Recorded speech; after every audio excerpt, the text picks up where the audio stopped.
ચાલો વિદ્યાર્થી મિત્રો, આજે આપણે ભણીશું એક અગત્યનો ટોપિક તાક્ષણિક વેગ, તત્કાલીન વેગ, જેને આપણે ફક્ત વેગ પણ કહી શકીએ અને ઝડપ પણ કહી શકીએ. તો શરૂઆત કરીએ કે તાક્ષણિક વેગ એટલે શું. તો આના પહેલા આપણે સરેરાશ વેગ અને સરેરાશ ઝડપ ભણ્યા. તો વિદ્યાર્થી મિત્રો, સરેરાશ વેગ અને સરેરાશ ઝડપ શાની માહિતી આપે? તો સરેરાશ વેગ અને સરેરાશ ઝડપ એ આપેલા સમયગાળાની અંદર એનો સરેરાશ વેગ અને સરેરાશ ઝડપ આપે. ધારો કે એક ઉદાહરણ લઈને સમજીએ કે આપણે સુરત થી અંબાજી જઈએ. સુરત થી અંબાજી જઈએ છીએ.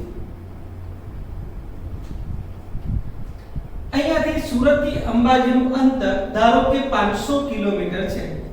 કેટલું છે? 500 કિલોમીટર.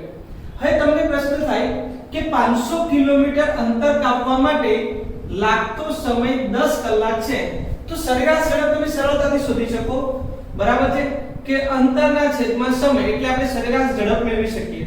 તો સરેરાશ ઝડપ આપણને મળે 500 કિલોમીટર ના છેદમાં 10 કલાક એટલે આપણી કિંમત આવે 50 કિલોમીટર પ્રતિ કલાક. ક્લિયર છે વિદ્યાર્થી મિત્રો? તો આ પ્રકારે આપણે સરેરાશ ઝડપ મેળવી શકીએ. પણ શું વિદ્યાર્થી મિત્રો, દરેક સમયે દરેક સ્થળે શું ઝડપ 50 જ હશે? તો કે ના. સુરત થી આપણે બહાર નીકળીએ, બરાબર છે, અમુક જગ્યાએ એવું પણ થાય કે ટ્રાફિક આવી જાય, ત્યાં આપણી ઝડપ ઘટી જાય. હાઈવે આવી જાય તો ઝડપ શું થઈ જાય? વધી જાય. તો દરેક સમયે સમાન ઝડપ આપણે મેળવી શકતા નથી. એટલે આને અનિયમિત ગતિ કહેવાય. અનિયમિત ગતિ એટલે એનો ચોક્કસ વેગ સમય સાથે જળવાઈ રહેતો નથી. એના વેગની અંદર અથવા ઝડપના મૂલ્યમાં શું થાય છે? ફેરફાર. તો હવે આ દરમિયાન ધારો કે મારે ચોક્કસ સમયે ચોક્કસ ક્ષણે ધારો કે મારે વેગ શોધવો હોય તો આ સરેરાશ ઝડપ અને સરેરાશ વેગની વ્યાખ્યાથી આપણે મેળવી શકતા નથી. સરેરાશ ઝડપ અને સરેરાશ વેગથી આપણે આપેલા સમયગાળા પરની માહિતી મેળવી શકીએ.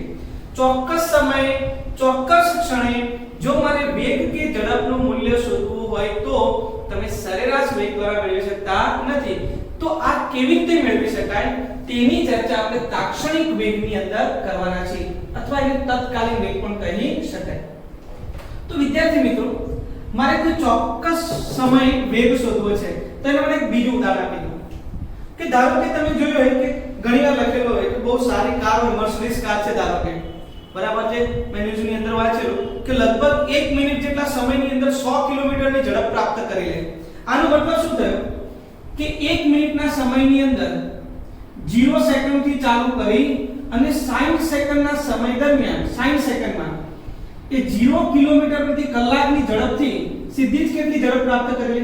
100 કિલોમીટર પ્રતિ કલાક. સમજણ પડી? હવે તમને પ્રશ્ન થાય કે ધારો કે મારે એવું શોધવું છે કે આની 50 સેકન્ડ જેટલા સમય એટલે કે 30 સેકન્ડ, અડધી મિનિટ થઈ ને, 30 સેકન્ડ જેટલા સમયનો વેગ કેટલો હશે? કેવી રીતે શોધી શકાય? તો તમે સરેરાશ વેગ શોધી શકો છો, ચોક્કસ સમયગાળા માટે શોધી શકો છો, પણ એક પર્ટિક્યુલર સેકન્ડ માટે એક ચોક્કસ સમય પર જો તમારે વેગને વ્યાખ્યાયિત કરવો તો કેવી રીતે કરી શકાય તેની ચર્ચા કરી છે. ધ્યાન આપજો. ધારો કે 0 સેકન્ડ છે ત્યારેનો વેગ ઝડપ કેટલી છે? 0 કિલોમીટર પ્રતિ કલાક. ધીમે ધીમે ધીમે ધીમે વધતી આનું મૂલ્ય વધતા કંઈક આ રીતે 100 થઈ ગયું છે. ક્લિયર છે? તો હવે વિદ્યાર્થી મિત્રો ધ્યાન આપજો, અહીંયા કંઈક ઝડપનું મૂલ્ય હશે. આ ઝડપનું મૂલ્ય મારે શોધવું છે કોઈ ચોક્કસ સમય. તો હું શું કરીશ? તો મને સરેરાશ વેગ શોધતા આવડે છે.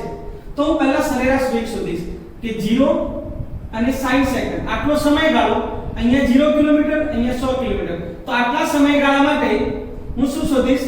સરેરાશ વેગ શોધીશ. તો મને સરેરાશ વેગ તો શોધતા આવડે છે આટલા સમયગાળા માટે. મેં પછી સમયગાળો ઘટાડી દીધો. હવે મેં શું કર્યું? આટલા સમયગાળા માટે સરેરાશ વેગ શોધ્યો, કેમ કે સરેરાશ વેગ હું શોધી શકું છું. હવે મેં શું કર્યું? તો ફરી પાછો સમયગાળો ઘટાડ્યો અને સરેરાશ વેગ શોધ્યો. હજુ મેં સમયગાળો ઘટાડ્યો અને આટલા સમયગાળા માટે સરેરાશ વેગ શોધ્યો. હવે મેં આટલા સમયગાળા માટે, આમ સમયગાળો ઘટાડતા તમે સમયગાળો ખૂબ જ સૂક્ષ્મ કરી નાખો તો તમે ચોક્કસ બિંદુ પર પહોંચી જાઓ. અને આ સમયગાળો કેટલો? તો સમયગાળો ડેલ્ટા t ટેન્ડ્સ ટુ 0 લગભગ 0 ની નજીક પહોંચી જાય ત્યારે તમારો સરેરાશ વેગ તાક્ષણિક વેગની અંદર પરિણમે. એટલે તમે આ બિંદુ પાસેનો વેગ શોધી શકો. વિદ્યાર્થી મિત્રો સમજણ પડે છે? તો આ પ્રકારે તમે શોધી શકો. બીજી એક મેથડ થી સમજાવું છું. કઈ રીતે તો જુઓ, આલેખની રીતે પણ સમજાવી દઉં. આલેખની રીતે આ જ આલેખ ફરી પાછું અહીંયા દોરું. આ જ આલેખ અહીંયા 0 second, 1 second, 2 second, 3 second, 4 second, 5 6 7 8 આ અલગ અલગ સેકન્ડ આપેલી છે. t સેકન્ડ x મીટર ની અંદર તમને પ્રશ્ન પૂછી લીધો કે આપેલા પદાર્થની 5 સેકન્ડે એનો વેગ કેટલો હશે. 5મી સેકન્ડે પર્ટિક્યુલર સેકન્ડ તાક્ષણિક વેગ જેને કહેવાય. તો 5 સેકન્ડે વેગ શોધવો હોય તો શું કરવાનું? તો મને સરેરાશ વેગ શોધતા આવડે તો હું શું કરીશ, તો આને કેન્દ્રમાં રાખીને 1 2 3 3 સેકન્ડ આ બાજુ અને 3 સેકન્ડ આ બાજુ 1 2 3 બરાબર છે. એટલે અહીંયા તો આટલો સમયગાળો લઈશ 2 થી 8 સુધી, 2 થી 8 અને આ બંને હું જોડી દઉં. આને નામ આપી દઉં P1, આને નામ આપી દઉં P2. આ બંને હું જોડી દઉં તો આ રેખા મળે. શું વિદ્યાર્થી મિત્રો P1 P2 રેખાનો ઢાળ શોધું તો મને એ સમયગાળા માટે એટલે 2 થી 8 એટલે 6 સેકન્ડ માટે 6 સેકન્ડ સમયગાળા માટે મને સરેરાશ વેગ મળે કે નહીં મળે? તો કે મળે. હવે હું સમયગાળો ઘટાડી દઉં છું. આ બાજુથી 1 સેકન્ડ ઘટાડ્યો, આ બાજુથી 1 સેકન્ડ. હવે 3 થી 7 એટલે આટલા સમયગાળા માટે કેટલા સમયગાળા માટે? 4 સેકન્ડના સમયગાળા માટે આ બિંદુને નામ આપી દઉં Q1, આ બિંદુને નામ આપી દીધું Q2. વિદ્યાર્થી મિત્રો આ એક અગત્યનો ટોપિક છે જે સમજવા જેવો છે. તો હવે હું સમયગાળો ઘટાડી દઉં તો Q1 અને Q2 ને જોડતી રેખા નો ઢાળ તમને આ 4 સેકન્ડના સમયગાળા માટેનો શું આપે? સરેરાશ વેગ આપે. ક્લિયર છે?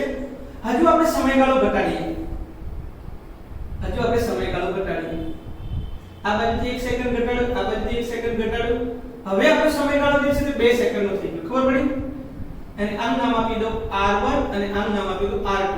ચલો વિદ્યાર્થી મિત્રો R1 અને R2 ને જોડતી રેખા એ પણ આપણને શું આપે? સરેરાશ વેગ આપે.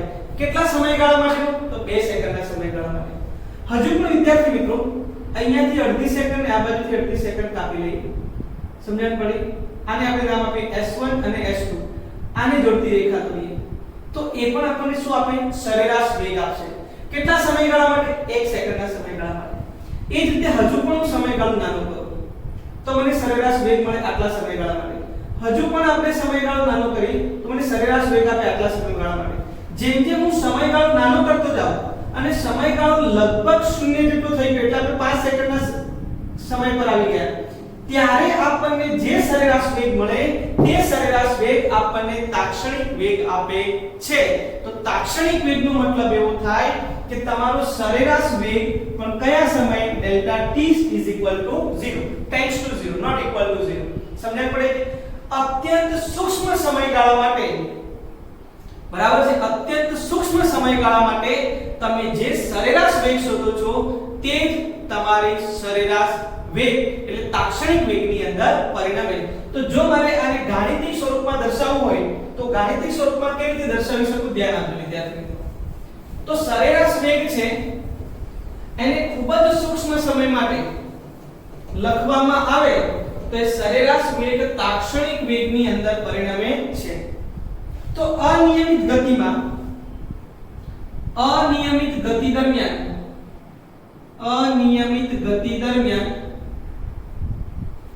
પદાર્થનો કોઈ ચોક્કસ સમયે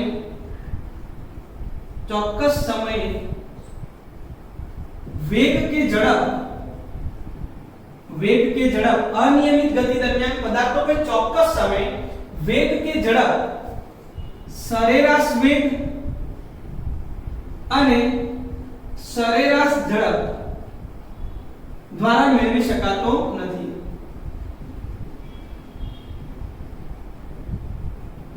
એટલે આપણે માટે તાક્ષણિક વેગને વ્યાખ્યાયિત કરવામાં આવે છે.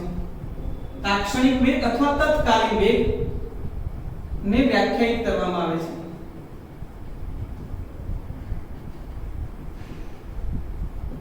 તો વિદ્યાર્થી મિત્રો તત્કાલીન વેગ એટલે શું? તો તત્કાલીન વેગને હું દર્શાવીશ v વડે. સરેરાશ વેગ આપણો હતો delta x by delta t, આ સરેરાશ વેગ છે. પણ જો આ સરેરાશ વેગની અંદર સમયગાળો ડેલ્ટા t ટેન્ડ્સ ટુ 0 લેવામાં આવે, આને મેથ્સની ભાષામાં કહેવાય લિમિટ, એટલે કે લક્ષ્ય લેવાનું છે ડેલ્ટા t ટેન્ડ્સ ટુ 0 નું. તો આ સરેરાશ વેગની અંદર જો તમે સમયગાળો લગભગ 0 જેટલો લઈ લો તો તમને ત્યારે જે સરેરાશ વેગનું મૂલ્ય મળે છે તે તમારું શું મળે છે? તત્કાલીન વેગ. તો વિદ્યાર્થી મિત્રો આ ડેલ્ટા છે. વિદ્યાર્થી મિત્રો ધ્યાન આપજો, તારે લખવું હોય તો લખી શકાય dx dt. ભાઈ ડેલ્ટા પરથી d માં આવી ગયા. ડેલ્ટા જે છે તે આપણે ખંડ માટે દર્શાવીએ છીએ, સૂક્ષ્મ ખંડ માટે. ડેલ્ટા શાના માટે દર્શાવાય? સૂક્ષ્મ ખંડ માટે. પણ d શાના માટે દર્શાવાય? તો અત્યંત સૂક્ષ્મ ખંડ માટે. ધ્યાન રાખજો. તો આપણે સમયગાળો કેમ લીધો? તો ખૂબ જ નાનો. તો સમયગાળો જ્યારે ખૂબ જ નાનો લેવામાં આવે ટેન્ડ્સ ટુ 0, ત્યારે આપણને ખંડ પણ ખૂબ જ નાનો મળે, ત્યારે delta is now converted into d. હવે dx dt, dx dt નો મતલબ શું થાય? તો આનો મતલબ થાય કે x માં થતો ફેરફાર ભાગ્યા સમયમાં થતો ફેરફાર, આને કહેવામાં આવે x નું t ની સાપેક્ષે વિકલન. મેથ્સની ભાષામાં આવે dx dt ને t ની સાપેક્ષે x નું વિકલન કહે છે. t ની સાપેક્ષે x નું વિકલન કહેવામાં આવે, વિકલન કહે છે. વિદ્યાર્થી મિત્રો આનો SI એકમ લખીએ. SI એકમ શું? તો અંતર ભાગ્યા સમય એટલે મીટર પ્રતિ સેકન્ડ. ભાઈઓ એના માટે પારિમાણિક સૂત્ર હું લખી નાખું. તો પારિમાણિક સૂત્ર લખી શકાય L1 t - 1. આ તો વેગ જ છે વિદ્યાર્થી મિત્રો, સમજણ પડી? તો આ જે છે ત્યાં તાક્ષણિક વેગની વાત થઈ ગઈ. આને હું આ રીતે પણ દર્શાવી શકું વિદ્યાર્થી મિત્રો, x ડોટ. x ડોટ નો મતલબ કે x નું પ્રથમ વિકલન. એક ડોટ હોય એનો મતલબ પ્રથમ વિકલન. જો x ઉપર બે ડોટ મૂકી દઉં તો એનો મતલબ દ્વિતીય વિકલન. પહેલા વિકલન કરવાનું અને ફરી પાછું વિકલન. સમજણ પડી? તો આને આવી રીતે પણ બોલાય કે x નું સમયની સાપેક્ષે પ્રથમ વિકલન વેગ આપે છે. શું બોલાય? x નું સમયની સાપેક્ષે પ્રથમ વિકલન વેગ આપે છે. વિદ્યાર્થી મિત્રો વિકલન જે છે એ ગાણિતિક પ્રક્રિયા છે. આ ગાણિતિક પ્રક્રિયાને આપણે આના પછીના સેશનની અંદર આપણે ડિટેલમાં ચર્ચા કરીશું કે વિકલન કેવી રીતે સોલ્વ કરી શકાય, સંકલન એટલે શું અને તે ગાણિતિક પ્રક્રિયાઓ જે છે તે કેવી રીતે કરી શકાય તેની ચર્ચા આપણે નેક્સ્ટ સેશનની અંદર કરીશું. તો ક્લિયર છે વિદ્યાર્થી મિત્રો? આ વાત થઈ ગઈ તાક્ષણિક વેગની. જો તાક્ષણિક વેગને આપણે આલેખની રીતે સમજીએ, જે મેં ઓલરેડી તમને પહેલા આલેખની રીતે સમજાવ્યું, પરંતુ ફરી પાછું આપણે એની ચર્ચા કરીએ છીએ કે આલેખની રીતે લખવું હોય તો કેવી રીતે લખી શકાય. આલેખની રીત વડે તાક્ષણિક વેગ સમજાવો તો થિયરી લખી શકાય. 2 માર્ક્સમાં પૂછી લે તો પણ તમે તમારી રીતે સેટ કરીને આ થિયરી લખી શકો. ક્લિયર છે? તો આલેખની રીતે આપણે સમજીએ છીએ. તો તમારી રીતે મન ફાવે તેવું ઉદાહરણ બનાવીને આ થિયરી લખી શકાય. બરાબર છે? કે ગોખવાની જરૂર નથી કે આ પ્રકારની થિયરી લખવી, આવી જ લખવી. બરાબર છે? પણ સાચી લખવી જરૂરી છે. ધારો કે કોઈ એક કાર છે જે અનિયમિત ગતિ કરે છે, તેના માટે x વિરુદ્ધ t નો આલેખ દર્શાવે છે. 0 1 2 3 4 5 6 7 8 9. બરાબર છે? તો અહીં આકૃતિમાં અનિયમિત ગતિ કરતી કાર માટે x વિરુદ્ધ t નો આલેખ દર્શાવે છે. x વિરુદ્ધ t નો આલેખ દર્શાવ્યો છે. બરાબર છે? અહીં આપણે આલેખની મદદથી, આલેખની રીતની મદદથી કોઈ ક્ષણે તત્કાલીન વેગ શોધીશું. તત્કાલીન વેગ શોધીશું. તો વિદ્યાર્થી મિત્રો કેવી રીતે શોધીશું તેની ચર્ચા કરીએ. ધારો કે મને પ્રશ્ન પૂછી લો તો આમાં કે 5 સેકન્ડ પર આપણે શું શોધવું છે? વેગ શોધવો છે. તો હું શું કરીશ? તો પહેલા મોટો સમયગાળો લઈશ, પછી ધીમે ધીમે સમયગાળો ઘટાડતો જઈશ અને સમય ઘટાડતા 0 કરી નાખું તો હું ચોક્કસ 5 સેકન્ડ પર મળી જાય કે નહીં? ક્લિયર છે? તો હવે 5 સેકન્ડને કેન્દ્રમાં રાખી જુદા જુદા સમયગાળા લેવામાં આવે. જુદા જુદા સમયગાળા માટે સમયગાળા માટે સરેરાશ વેગ શોધીશું. સરેરાશ વેગ શોધીશું. આ જે સમયગાળા છે તે સમયાંતરે શું થવા જોઈએ? ઘટવા જોઈએ. સમયગાળા આપણે જુદા જુદા લેવાના છે પણ દરેક વખતે સમયગાળો આપણે શું કરતા જઈશું? ઘટાડતા જઈશું. જ્યારે સમયગાળો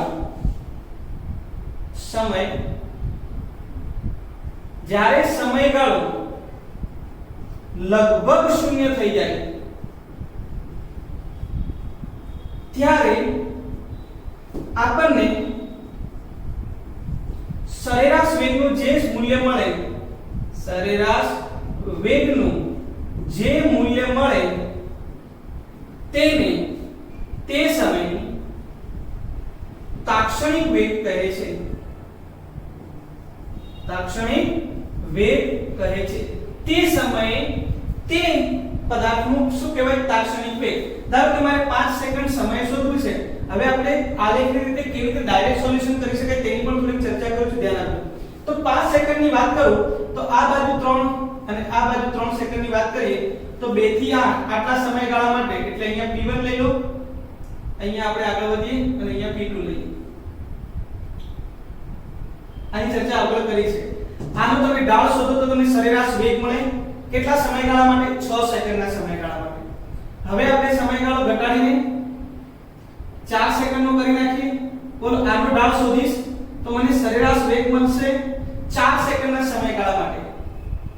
હજુ પણ આપણે ઘટાડી દઈએ સમયગાળો અને 2 સેકન્ડનો કરી દઈએ. તો આ બંનેને જોડતું આ Q1 Q2 અહીંયા હું લખીશ R1 R2 R1 R2 ને જોડતો જે રેખા છે તેનો ઢાળ શોધું તો મને 2 સેકન્ડના સમયગાળા માટે સરેરાશ વેગ મળે. આમ હું જ્યારે સમયગાળો ઘટાડતા 0 કરી નાખું ત્યારે મને એક જ રેખા મળે જે એક જ બિંદુમાંથી પસાર થતી હોય જેને આપણે કહીએ છીએ સ્પર્શક. કેમ કે પછી આપણે ડેલ્ટા t → 0 કરી નાખીશું ત્યારે આપણને કંઈક બે બિંદુઓ નથી મળવાના. આપણને જે રેખા મળવાની છે તે કોઈ એક જ બિંદુમાંથી પસાર થતી રેખા મળવાની છે જેને આપણે કહીએ છીએ સ્પર્શક. અને કોઈ પણ બિંદુ પાસે તમે એક જ સ્પર્શક દોરી શકો અને જો આ સ્પર્શકનો ઢાળ લેવામાં આવે તો આનો ઢાળ એટલે કે સ્પર્શકનો ઢાળ તમને તે સમયે તમને તાક્ષણિક વેગનું મૂલ્ય આપે છે. વેરી મોસ્ટ ઇમ્પોર્ટન્ટ સેન્ટેન્સ હું બોલું છું, ધ્યાન આપજો. જો તમારે આલેખની રીતે કોઈ પણ સમયે તાક્ષણિક વેગનું મૂલ્ય એટલે કે તાક્ષણિક ઝડપનું મૂલ્ય શોધવું હોય તો તે સમયે તે બિંદુ પાસે એક સ્પર્શક દોરો અને એ સ્પર્શકનો ઢાળ તમને તે બિંદુ પાસેનું તાક્ષણિક અથવા તો તત્કાલીન વેગનું મૂલ્ય આપે છે. તો તત્કાલીન વેગના મૂલ્ય આલેખની રીતે આ રીતે શોધી શકાય. તો વિદ્યાર્થી મિત્રો આ આપણી વાત તાક્ષણિક વેગની અને તત્કાલીન વેગની આલેખની રીતે અને એનાલિટિકલ મેથડ બંનેનું કામ પૂરું થઈ ગયું. ક્લિયર છે વિદ્યાર્થી મિત્રો? તો અહીંયા તાક્ષણિક વેગનું કામ પૂરું. હવે આપણે ચર્ચા કરીએ વેગ પછી પ્રવેગની. બરાબર છે કે પ્રવેગ કોને કહીશું? તો વિદ્યાર્થી મિત્રો આપણે અહીંયા જોયું કે મેં એક ઉદાહરણ પણ આપ્યું કે મર્સિડીઝ છે તે 1 મિનિટની અંદર 100 કિલોમીટર પ્રતિ કલાકની ઝડપ પ્રાપ્ત કરી દે. એનો મતલબ 0 થી સ્ટાર્ટ કરીને 60 સેકન્ડમાં એનું મૂલ્ય 100 કિલોમીટર પ્રતિ કલાક થઈ જાય. એનો મતલબ સમય સાથેના વેગના મૂલ્યમાં પણ શું જોવા મળે છે? ફેરફાર જોવા મળે. તો ભાઈ વેગના મૂલ્યમાં પણ જે સમય સાથે ફેરફાર છે તેને વ્યાખ્યાયિત કરતી એક ભૌતિક રાશિ જેને પ્રવેગ કહેવામાં આવે. પહેલા આપણે ભણ્યા વિદ્યાર્થી મિત્રો પથ લંબાઈ, સ્થાનાંતર. હવે પથ લંબાઈ એટલે પદાર્થ જે કાપે છે કુલ અંતર, પણ અંતર જે છે તે કેટલી ત્વરાથી કાપે એને આપણે કહી દીધું ઝડપ અથવા વેગ. બરાબર છે? હવે વેગ પણ કેટલી ત્વરાથી બદલાય એને આપણે શું કહીશું? પ્રવેગ. વેગમાં જે ફેરફાર થાય છે, આ વેગમાં જે સમય સાથે કેટલો ફેરફાર થાય છે તેની ત્વરાને શું કહેવામાં આવે? પ્રવેગ કહેવામાં આવે. તો હવે જે ભૌતિક રાશિની ચર્ચા કરવા જઈ રહ્યા છે તે આપણી પ્રવેગ છે. ક્લિયર? આ એકદમ સરળ ભાષાની અંદર મેં લખ્યું છે. તમે બુકની અંદર વાંચજો તો તમને આઈડિયા આવશે કે આ બહુ સરળ લાગશે તમને. ચલો હવે ચર્ચા કરીએ છીએ પ્રવેગની. વિદ્યાર્થી મિત્રો અહીંયા મેં લખ્યું છે તાક્ષણિક વેગ, તત્કાલીન વેગ, વેગ અથવા ઝડપ. જો કોઈ પણ બિંદુ પાસેના વેગની વાત કરતા હોય ને તો એનું મૂલ્ય એ ઝડપ જેટલું જ હોય. તાક્ષણિક વેગ, તત્કાલીન વેગ, વેગ અને ઝડપ બધું સરખું કહેવાય. કોઈ વાર પ્રશ્ન પૂછે કે વેગ શોધો. જો હવે દાખલો કઈ રીતે પૂછે ડાયરેક્ટ કે 5 સેકન્ડ પર વેગ શોધો તો હંમેશા તાક્ષણિક જ હોય, કેમ કે ચોક્કસ સમય વેગ શોધવો છે તો એ તાક્ષણિક જ હોય. પણ એવું કે 2 સેકન્ડ થી 4 સેકન્ડના સમયગાળા દરમિયાન વેગ શોધો તો એ સમયગાળો આપે છે એનો મતલબ સરેરાશ હોય. તો દાખલાની અંદર આવું પૂછશે 5 સેકન્ડે વેગ શોધો, 3 સેકન્ડે વેગ શોધો, 2 સેકન્ડે વેગ શોધો, એનો મતલબ કે પૂછે છે કે તત્કાલીન વેગ શોધો. પણ એવું પૂછ્યું 5 થી 10 સેકન્ડ દરમિયાન વેગ શોધો તો આ હંમેશા કેવું આવે? સરેરાશ આવે. સમજણ પડી? તો ચાલો હવે આપણે વાત કરીએ છીએ પ્રવેગની. પ્રવેગ એટલે શું? વિદ્યાર્થી મિત્રો, પદાર્થ જ્યારે ગતિ કરતો હોય ત્યારે સમય સાથે તેના વેગમાં પણ ફેરફાર જોવા મળે. આ પદાર્થના વેગમાં થતા ફેરફારના સમય દરને પ્રવેગ કહેવામાં આવે છે. તો પદાર્થના વેગમાં થતા ફેરફારના સમય દરને શું કહીએ છીએ? પ્રવેગ. તો હવે ચર્ચા કરીએ પ્રવેગની. પ્રવેગ. ચાલો તો પ્રવેગની વ્યાખ્યા લખીએ કે પદાર્થના વેગમાં થતા ફેરફારના સમય દરને પ્રવેગ કહે છે. સમજણ પડી? અથવા તો એની વ્યાખ્યા એ પણ લખી શકાય કે વેગમાં થતો ફેરફાર અને સમયગાળાના ગુણોત્તરને પણ શું કહેવાય? પ્રવેગ કહેવાય. અથવા તો વ્યાખ્યા લખીએ તો આવી પણ લખાય પદાર્થના વેગમાં થતો ફેરફાર, વેગમાં થતો ફેરફાર અને તે માટે જે સમયગાળો લાગે છે, સમયગાળો, તેના ગુણોત્તરને શું કહેવાય? તેનો પ્રવેગ. પદાર્થના વેગમાં થતો ફેરફાર અને સમયગાળાના ગુણોત્તરને પ્રવેગ કહેવાય. પણ આ જે પ્રવેગ મળશે તે સરેરાશ પ્રવેગ મળે છે. બરાબર છે? વ્યાખ્યામાં આપણે પ્રવેગ લખીશું, પરંતુ એક્ચ્યુઅલી જે આપણને ગુણોત્તર મળે તે કયો મળશે? સરેરાશ પ્રવેગ મળશે. તો સરેરાશ પ્રવેગની વ્યાખ્યા કરો તો આ રીતે કરી શકાય: a12 ની નિશાની સરેરાશ સૂચવે છે, અથવા બીજી એક નિશાની પણ આવે આ રીતે. આ બ્રેકેટની અંદર જો તમને લખવામાં આવે a તો આપણે એક સરેરાશ પ્રવેગ દર્શાવે છે. સરેરાશ પ્રવેગ એટલે શું? તો વેગમાં થતો ફેરફાર ડેલ્ટા v અને સમયમાં થતો ફેરફાર એટલે ડેલ્ટા t. વેગમાં થતો ફેરફાર એટલે v2 v1 t2 t1. અંતિમ વેગ માઈનસ પ્રારંભિક વેગ, અંતિમ સમય માઈનસ પ્રારંભિક સમય, જ્યાં v1 અને v2 અનુક્રમે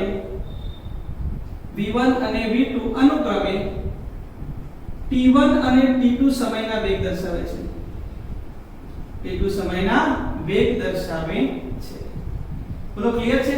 તો આ વાત થઈ ગઈ પ્રવેગની વ્યાખ્યાની કે પ્રવેગ એટલે શું અને પ્રવેગને તમે કેવી રીતે વ્યાખ્યાયિત કરી શકો. વિદ્યાર્થી મિત્રો, પ્રવેગનો એકમ લખો એટલે શું મળે? અહીંયા SI એકમ. પ્રવેગનો એક SI એકમ. તો વેગ ભાગ્યા સમય, વેગનો એકમ આવશે મીટર પ્રતિ સેકન્ડ અને સેકન્ડ એટલે મીટર પ્રતિ સેકન્ડ સ્ક્વેર. બરાબર છે? તો એનું પારિમાણિક સૂત્ર લખીએ. પારિમાણિક સૂત્ર તો દળ નથી એટલે m0 લંબાઈ છે l1 t ⁻², m0 l1 t ⁻² એ આનો પારિમાણિક સૂત્ર થઈ ગયું. ભાઈ પ્રવેગની વાત કરું તો પ્રવેગ જે છે તે સદિશ રાશિ છે. કેવી રાશિ છે? સદિશ રાશિ છે. તો એની દિશા પણ હોય અને મૂલ્ય પણ હોય. તો દિશા કઈ થઈ? તો પ્રવેગની દિશા જે છે, તો તમે ધ્યાન રાખજો, પ્રવેગની દિશા વેગ અને સમય પર આધારિત છે. સમય તો અદિશ છે, એનો મતલબ પ્રવેગની દિશા કોના પર આધારિત હશે? તો વેગ ઉપર. તો પ્રવેગની દિશા એ વેગમાં થતા ફેરફારની દિશામાં હોય છે. પ્રવેગની દિશા વેગમાં થતા ફેરફારની દિશામાં હોય છે. સમજણ પડી? તો આ રીતે આપણે દિશા શોધી શકીએ અને આના દ્વારા એનું મૂલ્ય શોધી શકીએ. આ વિદ્યાર્થી મિત્રો વાત થઈ ગઈ કોની? તો સરેરાશ પ્રવેગની. જો મારે તાક્ષણિક પ્રવેગ શોધવો હોય તો હું શું કરીશ? તાક્ષણિક પ્રવેગ અથવા તત્કાલીન પ્રવેગ. વિદ્યાર્થી મિત્રો, જ્યારે મારે તાક્ષણિક પ્રવેગની ચર્ચા કરવી હોય, તત્કાલીન પ્રવેગની ચર્ચા કરવી હોય કે પ્રવેગની ચર્ચા કરવી હોય, ત્યારે મારો સમયગાળો કેવો હોવો જોઈએ? ડેલ્ટા t → કેવો? 0. તો સરેરાશ પ્રવેગની વ્યાખ્યામાં જો હું limit delta t tends to 0 મેળવી દઉં તો જે સરેરાશ પ્રવેગ છે તે શેમાં કન્વર્ટ થઈ જાય તાક્ષણિક પ્રવેગ તો તત્કાલીન પ્રવેગને લખવો હોય તો લખાય a બરાબર હવે આના ઉપર બાદ નહીં લખીશ શું લખીશ delta v by delta t એટલે કે સરેરાશ પ્રવેગ આ સરેરાશ પ્રવેગની અંદર મેં ડેલ્ટા t ટેન્ડ્સ ટુ 0 કરી નાખ્યું તો હવે જે મને મળે છે તે કંઈક આવું મળે છે a બરાબર dv બાય dt કેમ કે આપણે ખંડ ખૂબ જ સૂક્ષ્મ લીધા છે તો ડેલ્ટા શામાં કન્વર્ટ થઈ ગયું સ્મોલ d ની અંદર કન્વર્ટ થઈ ગયું તો a બરાબર લખી નાખ્યું dv બાય dt તો dv બાય dt એટલે શું તો અહીંયા આ વિકલન સૂચવે છે કોનું વિકલન થાય છે v નું કોની સાપેક્ષે t ની સાપેક્ષે તો વેગના સમયની સાપેક્ષે પ્રથમ વિકલન પ્રવેગ આપે છે સમજણ પડી આ પ્રથમ વિકલન છે તો વેગનું સમયની સાપેક્ષે પ્રથમ વિકલન તો હું આવું પણ લખી શકું કે dv બાય dt એ વેગનું એટલે કે v નું સમયની સાપેક્ષે વિકલન દર્શાવે છે સમયની સાપેક્ષે વિકલન દર્શાવે છે મેં અગાઉ પણ ચર્ચા કરી છે આના પછીના સેશનની અંદર નેક્સ્ટ સેશનની અંદર આપણે વિકલન અને સંકલન વિશેની ડિટેલ ચર્ચા કરીશું કે જેથી એના દાખલા પણ આપણે સરળતાથી ગણી શકીએ તો આ થઈ ગઈ dv બાય dt ની a બરાબર dv બાય dt પરંતુ અગાઉના સેશનમાં આપણે જોયું પરંતુ v બરાબર શું જોયું તો dx બાય dt તો વેગ એટલે શું તો સ્થાન અથવા તો સ્થાનાંતરનું સમયની સાપેક્ષે પ્રથમ વિકલન શું આપે તો વેગ આપે હવે આની કિંમત અહીંયા મૂકું તો મને કંઈક આવું મળે આ વસ્તુ થોડીક એક્સ્ટ્રા છે સમજવા જેવી ધ્યાન આપજો અહીંયા મૂકું તો લખાય a બરાબર dv બાય dt દાખલા ગણવા માટે અગત્યનું થશે તો d બાય dt v ની કિંમત આપણે કેટલી મૂકવાની તો v બરાબર લખાય dx બાય dt ધ્યાન આપજો મેં શું કર્યું d by dt as it is v ની કિંમત કેટલી આવે તો dx બાય dt તો અહીંયા મૂકી દીધી તો આનો ગુણાકાર કરું તો લખાય d2x dt2 આ ભાઈ વિકલનને દર્શાવવાની એક પ્રક્રિયા છે બરાબર છે આ રીતે દર્શાવી શકાય d dx એટલે d2x લખાય dt dt એટલે dt2 દર્શાવાય તમે d2 t2 નહીં કરતા ગુણાકાર નથી કરવાનો આ ગુણાકાર નથી દર્શાવતો આ શું દર્શાવે છે તો x નું આપણે પહેલી વાર વિકલન કર્યું અને ફરી પાછું વિકલન કર્યું એટલે આ બંને ઘાત એવું દર્શાવે છે કે x નું દ્વિતીય વિકલન થાય છે શું દર્શાવે છે x નું દ્વિતીય વિકલન ચલાવી દે એટલે x ડબલ ડોટ મેં આગળ પણ ચર્ચા કરી x ડબલ ડોટ એટલે શું તો x નું બે વાર વિકલન x નું પહેલી વાર વિકલન કરો એટલે શું આપે વેગ આપે અને ફરી પાછું વિકલન કરો તો શું આપે વેગનું પ્રવેગ મળે ક્લિયર છે તો ઘણીવાર જો દાખલાની અંદર તમને x આપેલું હોય સ્થાનાંતર અને કશું કહ્યું હોય કે પ્રવેગ શોધો તો સ્થાનાંતર પરથી ડાયરેક્ટ પ્રવેગ નહીં શોધી શકાય સ્થાનાંતરનું t ની સાપેક્ષે વિકલન કરીએ વિકલન કોની સાપેક્ષે t ની સાપેક્ષે તો શું આપે વેગ આપે હવે વેગનું ફરી પાછું વિકલન કરો કોની સાપેક્ષે સમયની સાપેક્ષે એટલે શું આપ્યું પ્રવેગ એનો મતલબ x નું પહેલી વાર વિકલન કરો એટલે વેગ મળે ફરી પાછું વિકલન કરો એટલે શું મળે પ્રવેગ એટલે આપણે દર્શાવ્યું છે x ડબલ ડોટ ક્લિયર છે વિદ્યાર્થી મિત્રો તો આ જે વાત થઈ ગઈ તે તાક્ષણિક પ્રવેગની વાત થઈ ગઈ તો પ્રવેગની અંદર dv બાય dt વડે પ્રવેગને દર્શાવી શકાય ક્લિયર છે તો વિદ્યાર્થી મિત્રો આ વાત થઈ ગઈ પ્રવેગની વાત હવે આપણે વાત કરીએ કે પ્રવેગની મૂલ્ય દિશા આપણે આલેખની રીતે કેવી રીતે શોધી શકીએ તો પ્રવેગની અંદર હવે આપણે ઇન્ટ્રોડ્યુસ કરીએ છીએ કોને આલેખને તો વિદ્યાર્થી મિત્રો હવે આલેખને ઇન્ટ્રોડ્યુસ કરીએ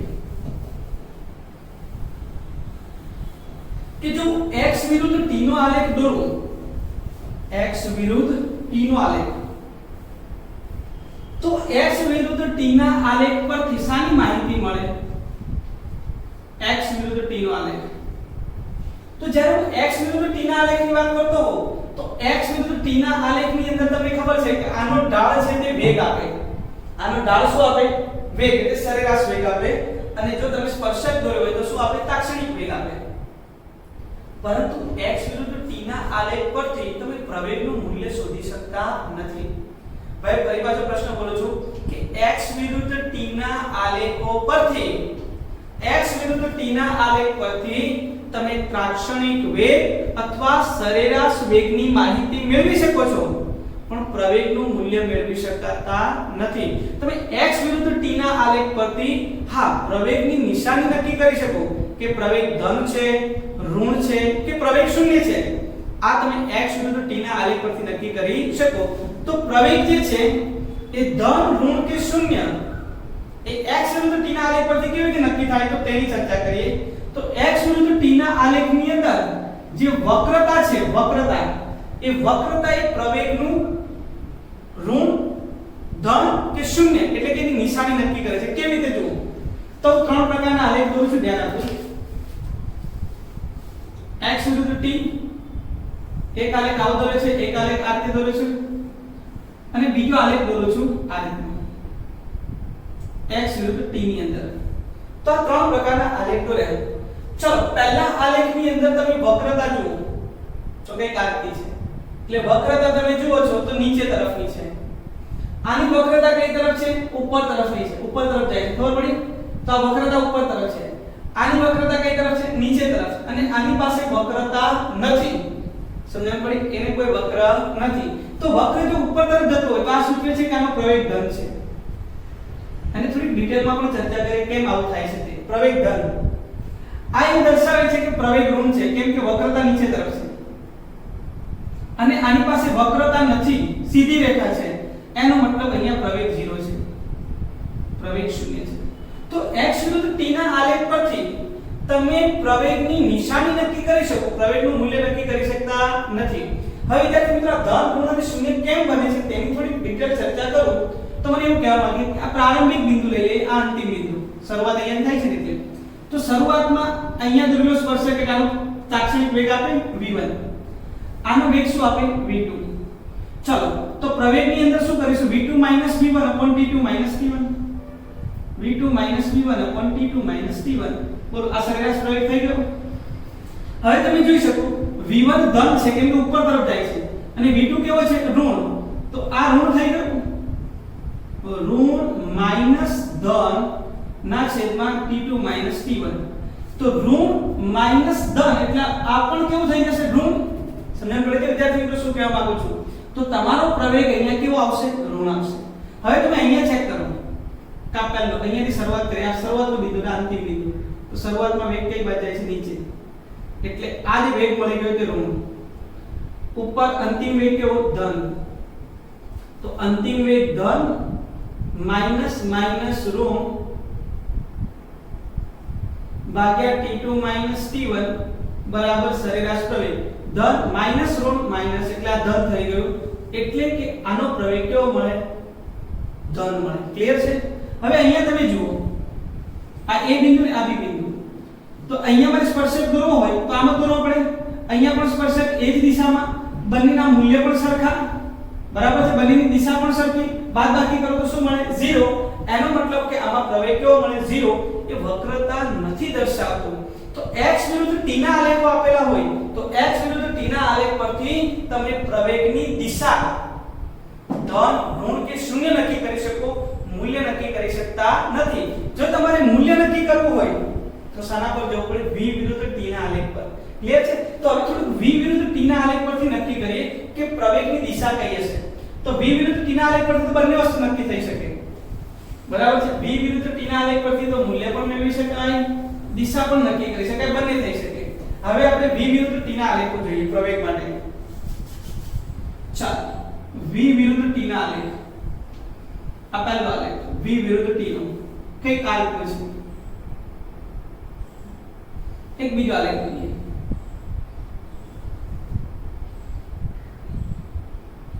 કઈ આલેખ દોરીએ? સમજો વિદ્યાર્થી મિત્રો, આપણે અલગ અલગ આલેખો દોરીને દરેક વસ્તુ સમજીએ છીએ કે આ કહેવા શું માંગે છે તે. એક આલેખ આલેખનો પણ દોરીએ. બુકમાં નથી તેવો પણ એક બે આલેખ હું દોરું છું કે જેથી તમે કન્સેપ્ટને સમજી શકો કે આ કહેવા શું માંગે છે તે. v વિરુદ્ધ t નો આલેખ ઉપર તરફ, આ નીચે તરફ, અને ચોથો એક આલેખ આ રીતે દોરી દઈએ. v વિરુદ્ધ t નો આલેખ આવો કંઈક દોરીએ.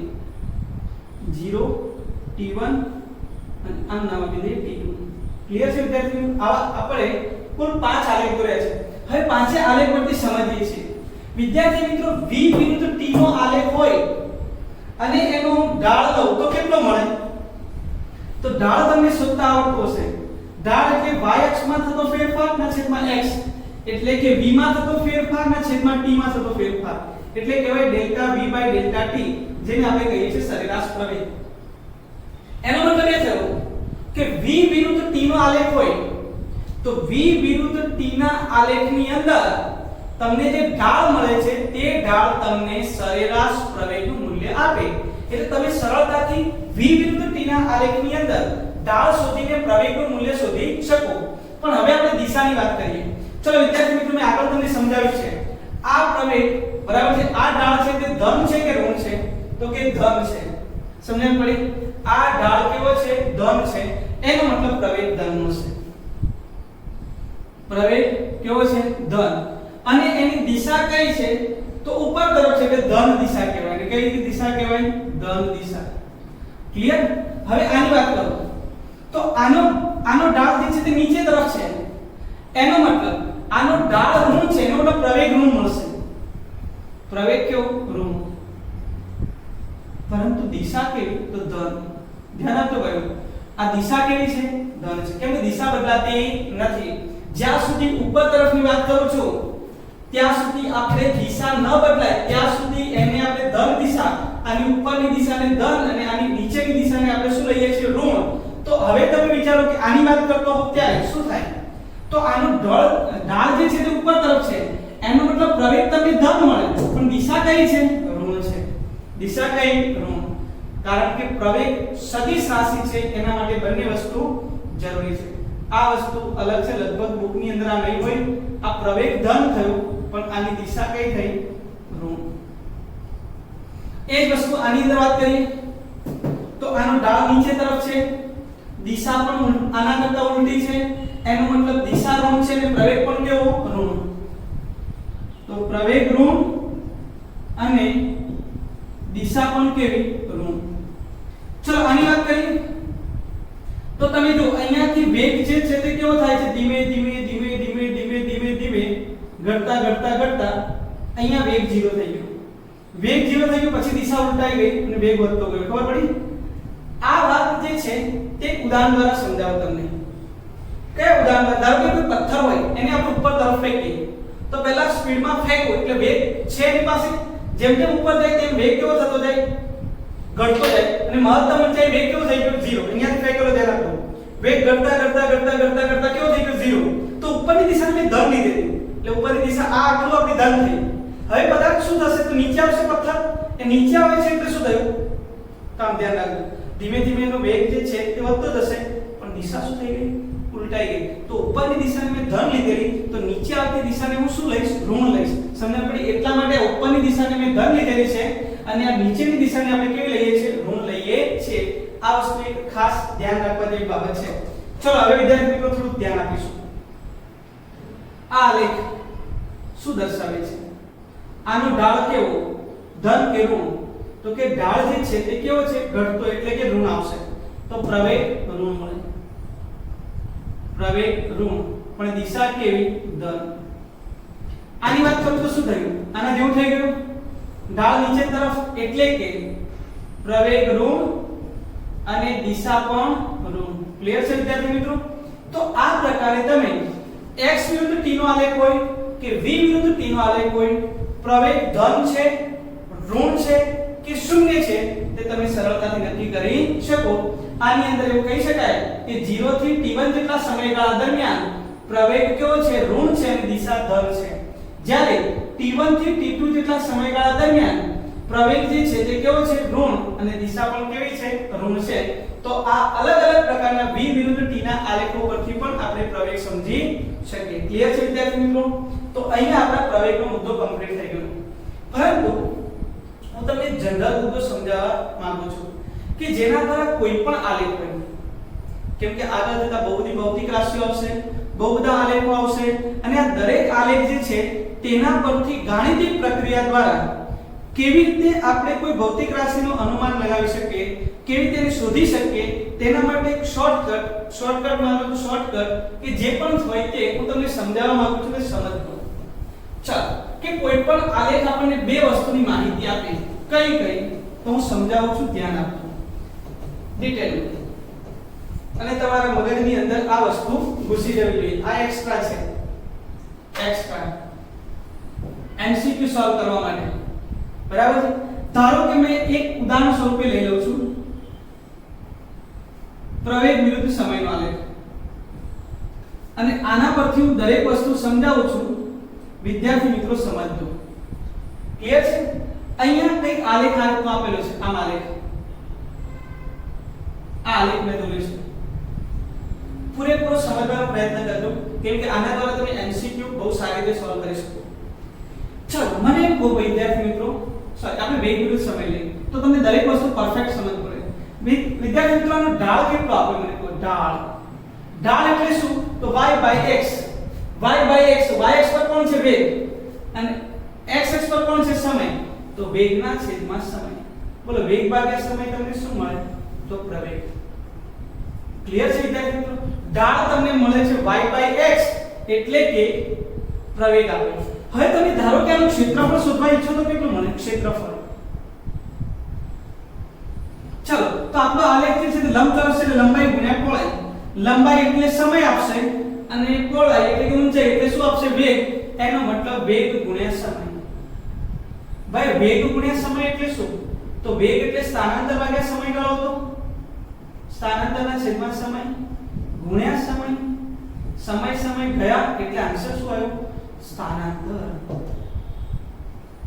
સમજણ પડે છે વિદ્યાર્થી મિત્રો? કોઈ પણ આલેખ, અહીંયા તમે એક ઉદાહરણ લઈ લો કે વેગ વિરુદ્ધ સમયનો આલેખ હોય તો એનો ઢાળ તમને પ્રવેગ આપે, ક્ષેત્રફળ શું આપે? સ્થાનાંતર. તો આનું ક્ષેત્રફળ શોધી નાખો તો સ્થાનાંતર મળી જાય. ધારો કે એક સરસ ઉદાહરણ લઈ લો, 0 થી 10 સેકન્ડ છે અને અહીંયા ધારો કે 5 મીટર પ્રતિ સેકન્ડ છે, તો આના ઘેરાયેલું ક્ષેત્રફળ કેટલું મળે? 5 અને 10 એટલે 50 મીટર મળી ગયું છે. સમજણ પડી? તો સ્થાનાંતર કેટલું થયું? 50 મીટર.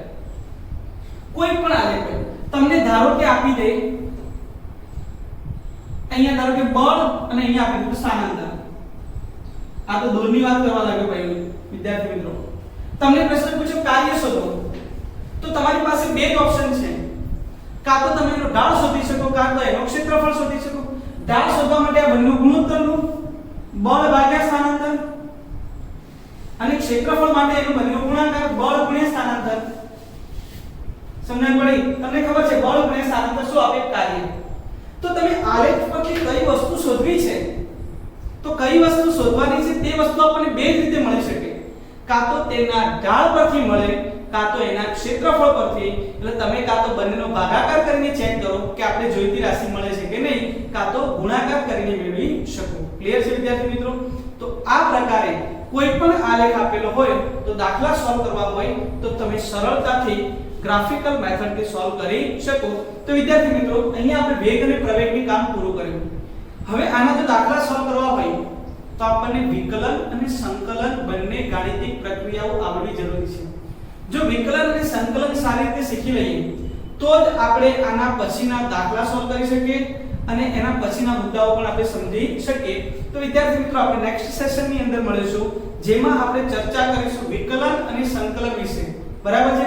ત્યારે આપણે પૂરેપૂરી ચર્ચા ડિટેલમાં જેટલી શક્ય બને તેટલી આપણી ફિઝિક્સની અંદર જેટલી જરૂરિયાત છે તેટલા જ વિકલન અને સંકલનની પ્રક્રિયાઓનો આપણે અભ્યાસ કરીશું. તો વિદ્યાર્થી મિત્રો હવે આપણે મળીશું નેક્સ્ટ સેશનની અંદર. Thank you.